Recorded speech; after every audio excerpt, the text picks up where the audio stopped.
बार की बात है, भरतपुर नाम के गांव में लोग बड़ी ही हंसी खुशी रह रहे थे। होली का त्योहार नजदीक ही था, तो बस सब उसी की तैयारियों में व्यस्त थे। उसी गांव में एक परिवार रहता था जिसमें किशन, उसकी पत्नी लता और उनकी बेटी आरती भी रहते थे। किशन की एक छोटी सी किराने की दुकान थी, पर क्योंकि होली आने वाली थी तो उसने अपनी दुकान के आगे गुलाल, रंग, पिचकारी और सारा होली का सामान रखा हुआ था। किशन की उन दिनों काफी अच्छी दुकानदारी हो रही थी। उन दिनों वो थोड़ा लेट ही घर आता था, पर एक दिन तो उसे आते आते रात के करीब 12 बज गए थे। आज तो बहुत ही लेट हो गया। अब बच्चे तो मुझसे बहुत ही गुस्सा हो जाएंगे। उन्होंने बोला था कि आज जल्दी आ जाना। अब मैं क्या करूं? एक काम करता हूं, बच्चों के लिए गुलाल और गुब्बारे ले चलता हूं, बच्चे खुश हो जाएंगे। बस फिर किशन बच्चों के लिए गुलाल और गुब्बारे रख लेता है। उसके बाद वो खेतों की तरफ से घर आने लगता है ताकि वो जल्दी घर पहुंच सके। रास्ते में उसे एक चौराहा मिलता है। उस चौराहे पर एक मटका, गुलाल, एक काली गुड़िया और बड़ी अजीब अजीब सी चीजें रखी होती हैं। किशन उस पर ध्यान नहीं देता और उसके ऊपर से निकल जाता है। किशन का पैर सीधा उस गुड़िया के ऊपर पड़ता है। किशन तो आगे निकल जाता है, पर उस गुड़िया से एक अजीब सा धुआं निकलता है। धुआं उठने के बाद उसमें से एक चुड़ैल निकल कर आती है।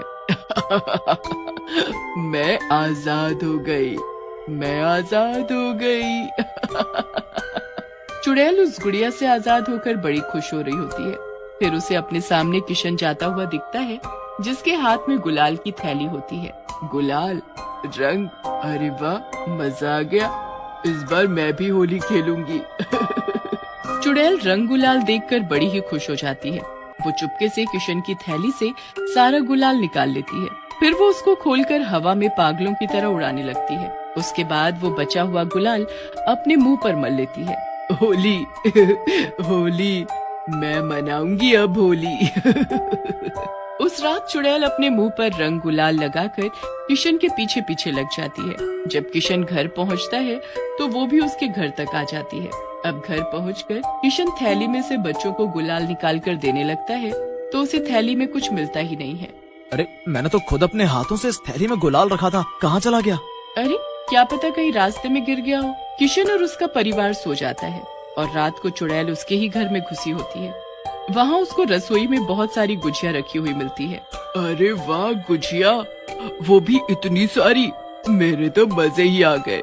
अब तो मैं ये सारी गुजिया खाऊंगी। चुड़ैल फिर एक गुजिया उठाकर खाने लगती है। उसे वो गुजिया इतनी स्वादिष्ट लगती है कि वो गपागप सारी की सारी गुजिया खा जाती है।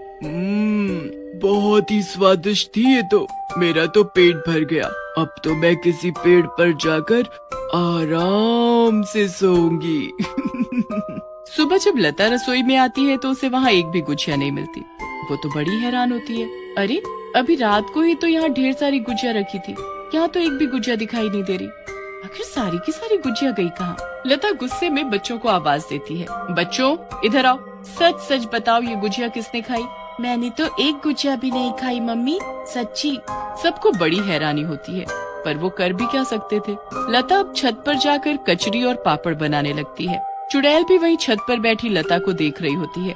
अरे वाह, आज तो मुझे कचरी और पापड़ खाने को मिलेंगे, मजा आएगा।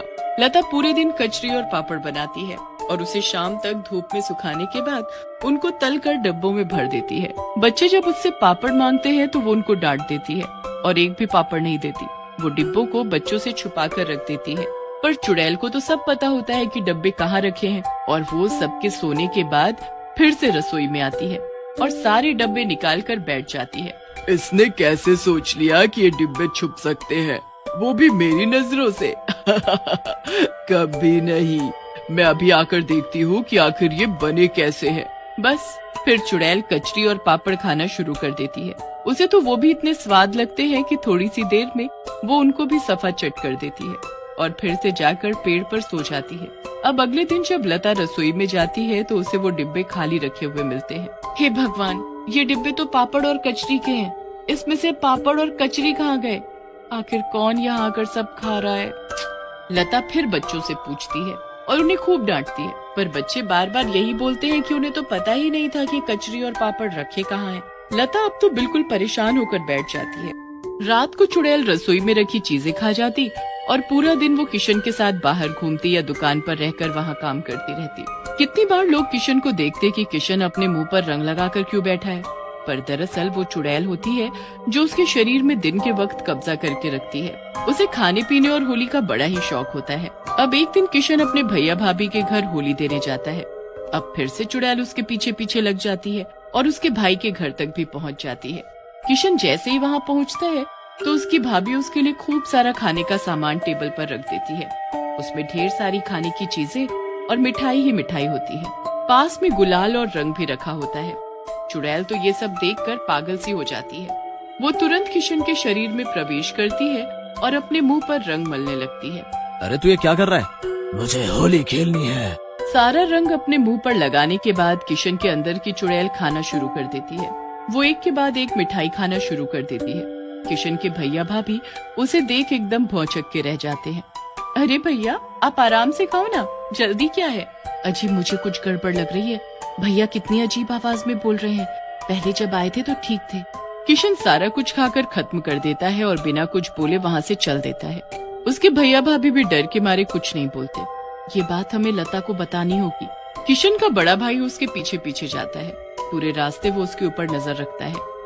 किशन रास्ते में रुककर कुछ लोगों को देखने लगता है जो होली खेल रहे होते हैं और फिर उनके साथ पागलों की तरह होली खेलने लगता है।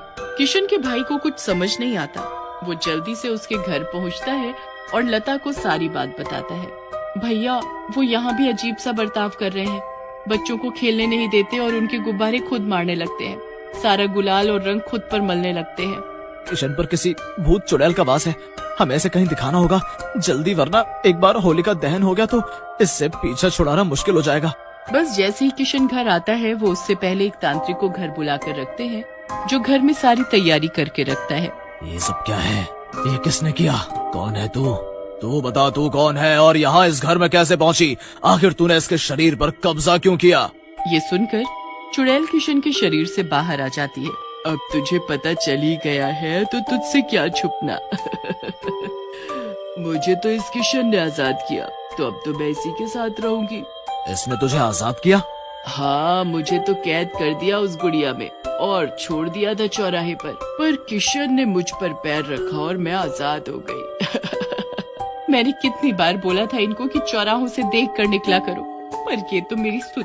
कोई नहीं, अब मैं इसका इलाज करूंगा। बता तू क्या चाहती है? मुझे तो होली खेलनी है, बस होली खेलकर मैं चली जाऊंगी। होली खेलनी है? तुझे होली से इतना प्यार क्यों है? मुझे होली बड़ी पसंद थी, पर मैं बहुत गरीब थी। कभी न होली पर पकवान देखे और न रंग गुलाल। ऐसे ही गरीबी में बड़े हो गए और फिर एक होली पर बहुत बीमार होने की वजह से मेरी मौत हो गई। मैं फिर एक लड़की के शरीर में रहने लगी और उन्होंने भी एक गुड़िया में बंद करके चौराहे पर छोड़ दिया।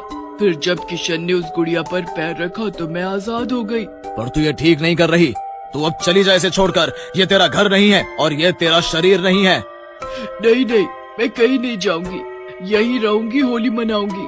तेरी होली खेलने की इच्छा को मैं पूरी करवाऊंगा, पर तू वादा कर कि उसके बाद तू यहाँ से चली जाएगी हमेशा के लिए। ठीक है, पर मुझे इस बार नहीं बल्कि हर बार होली खेलनी है। तू मुझे कैद नहीं करेगा, बस हर साल मैं आऊंगी, होली खेलूंगी इन लोगों के साथ। अगर तुम हमें कोई नुकसान पहुंचाए बिना हमारे साथ होली खेलोगी और बस खा पी कर चली जाओगी तो हमें कोई दिक्कत नहीं, पर तुम कभी किसी के साथ बुरा नहीं करोगी? नहीं करूंगी, बस मुझे होली खेलनी है, पकवान खाने हैं। चुड़ैल की बात को लता मान जाती है और अगले दिन होली पर सब खूब होली खेलते हैं। चुड़ैल की वो पहली होली होती है। इतने सारे रंग, इतना सारा गुलाल, पिचकारी, गुब्बारे और ढेर सारे पकवान। चुड़ैल ये सब देखकर बड़ी ही खुश होती है। वो लता, किशन और बच्चों के साथ खूब होली खेलती है। ये मेरी पहली होली है। आज मैं बहुत खुश हूँ। बस तुम चुपके से मेरी गुजिया और कचरी मत खा जाना। हाँ। नहीं नहीं, मैं सबके साथ ही खाऊंगी। सब लोग हंसने लगते हैं। चुड़ैल की होली खेलने की इच्छा पूरी हो ही जाती है। फिर वो हर साल आती है और किशन, लता और बच्चों के साथ होली खेलकर चली जाती है।